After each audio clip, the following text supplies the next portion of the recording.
चलतु सांग माने आज आम पत्र कोबी को भाजी तैयारी करवा। पत्र कोबी भाजी तैयारी करवा। यह हूँ आमर पत्र कोबी। एथिरे देखंतु मेसिंगा पत्र पकेवा, कंचा लंका भी पकेवा, कटा हेतिबा प्याज भी स्लाइट पकेवा। एथिरे कंचा लंका पकई तथापि भी मरच गुंड टिके पकेवा। यह हूँ आमर हलदी गुंड देखंतु स्लाइट आपडाल खार। यह हूँ आमर परिवार क्वांटिटी अनुसार लुण देखंतु कलर आसीबा पई कि स्लाइट कलर गुंड टिके पकेवा। देखंतु ए हूँ आमर आर लिटर चूना टिके पकेवा। ए हूँ आमर चना चूना बा बेसन टिके पकेवा। चलतु स्लाइट पानी छिंचवा। एथिरे पत्र कोबी रु पानी बाहर तथापि टिके पानी दवा। देखंतु सांग माने मुझे भाव में पत्र कोबी प्याज मेसिंगा पत्र आपण मैंने चाहिए अदा रसुण पेस्ट पकई पारे ना हाथ छेचिक अदा रसुण पकई पारे। देखंतु सांग माने यहपरि भाव में चकुटिबा। केते सुंदर भाव में आमर चकटा हो गला। आज पत्र कोबी आम भाजी तैयारी करवा। पत्र कोबीर भाजी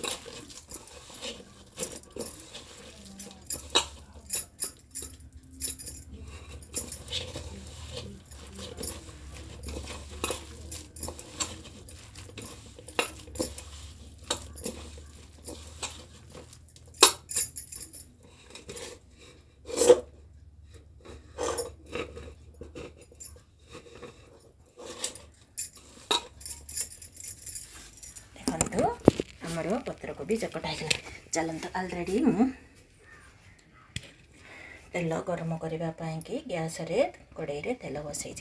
चलते पत्र कोबीर भाजी तैयारी करवा।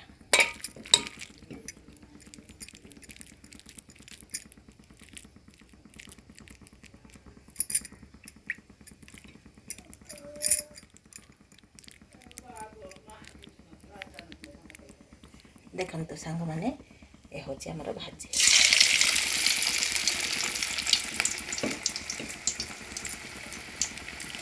भाजी को गले नक एमती साइज कले हाथ को सुंदर देखा।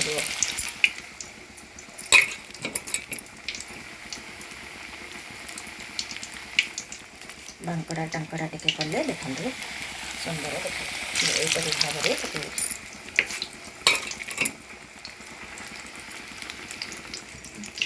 देखते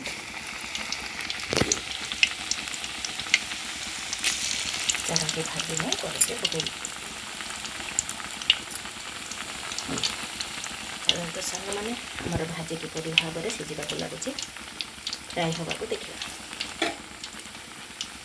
ए संगे संगे पकईली देखु आम जब अल्टिवा भांगी जीवार संभावना थाए किंतु टे समय सीझला देखा किपरि भाव में आमर भाजी तैयारी हो।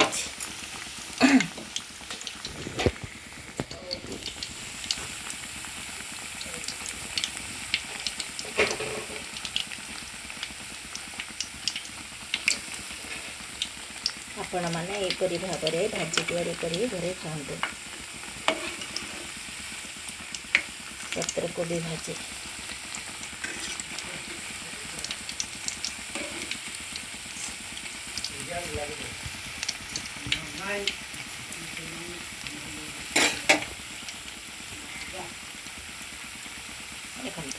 भाजी सीझा द्वारा केते सुंदर भाव में कलर आसुची।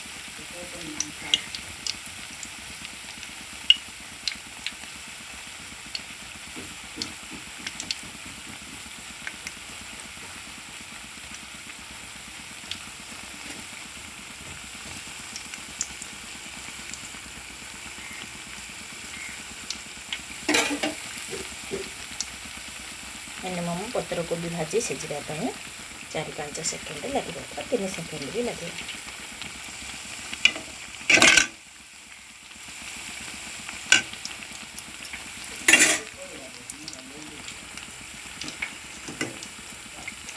ଦେଖନ୍ତୁ ଆମର ଭାଜି ତିଆରି ହେଇଗଲା।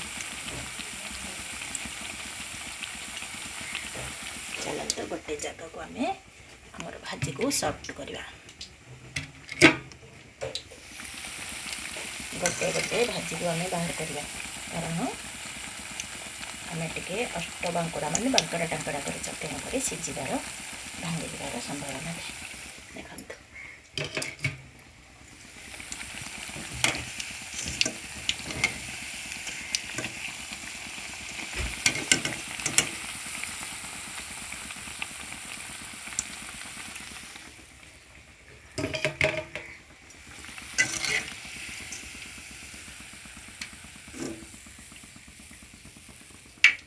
ଦେଖନ୍ତୁ ସାଙ୍ଗମାନେ, ହେଉଛି ଆମର ଭାଜି। ଦେଖନ୍ତୁ କେତେ ସୁନ୍ଦର ଭାବରେ ଆମର ଭାଜି ତିଆରି ହୋଇଗଲା।